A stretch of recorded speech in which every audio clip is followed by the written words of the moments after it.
The Polish BAR is often considered one of the best weapons in the entirety of the Normandy campaign. Today we'll be talking about that, as well as what I call the machine gun problem in Enlisted. This is Scott, and welcome back to the channel.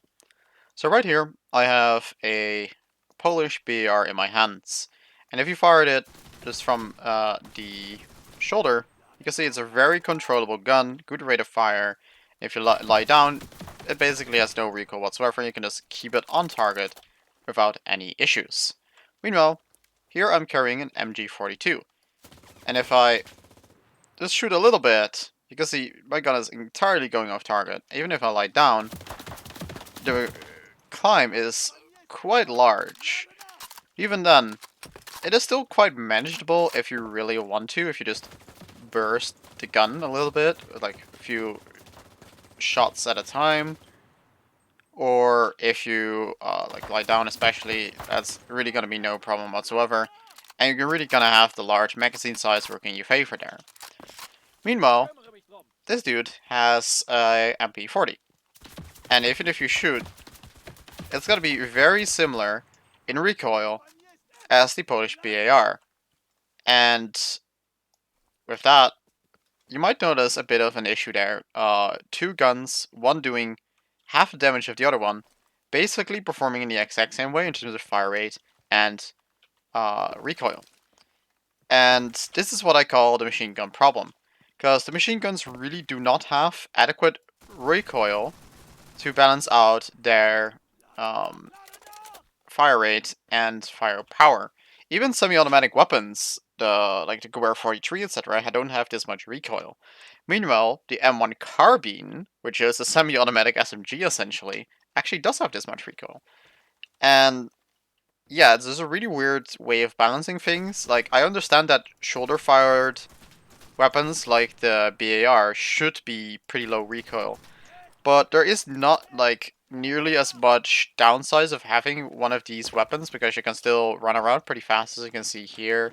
Like, even with the knife out, which is, by the way, a bit of a way of increasing your speed, you aren't really noticing too much of a mobility difference. Although with the MD42, you might actually notice it a little bit more, because it is a heavier gun. But that is really all where the downside of machine guns ends. Like, again, the recoil isn't ginormous. Okay, this one, if you can't really fire it from standing up, but this is like a nice way of handling machine guns in that way. Like, the recoil while standing is pretty high. It's still a little bit too controllable. Like, giving it a little bit more recoil would probably fit there in terms of the standing recoil, while reducing the recoil a tiny bit when prone. So you're really forcing it to be used while prone. And meanwhile, my soldiers are continuing to do their many shenanigans. So that's what I would basically do with the heavier machine guns. With these lighter machine guns, again, they're meant to be kind of shoulder fired, maybe if you're crouched. So you can use about this much recoil, maybe a tiny bit more, because they're really, really easy to use right now. Because you might notice, like, I'm just firing these kind of groups on a normal body size target at this range, but even like at this range, I can easily double tap, because of course all you need is 2 shots to kill somebody with this weapon, so just these 2 double taps will kill a player. And there's not really enough recoil to counterattack, like that. Not that I have to semi-auto or whatever, there's no reason to use the semi-automatic features of a BAR.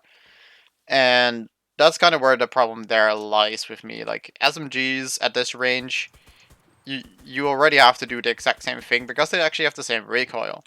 And that just makes no sense, because one gun is so much higher power as the other one. And yeah, that said, I would love to hear you guys' thoughts on SMGs and light machine guns. I also want to hear what kind of stuff you guys think my squad has consumed to do this kind of shenanigans. I hope you guys enjoyed, and I'll see you guys all in the next one.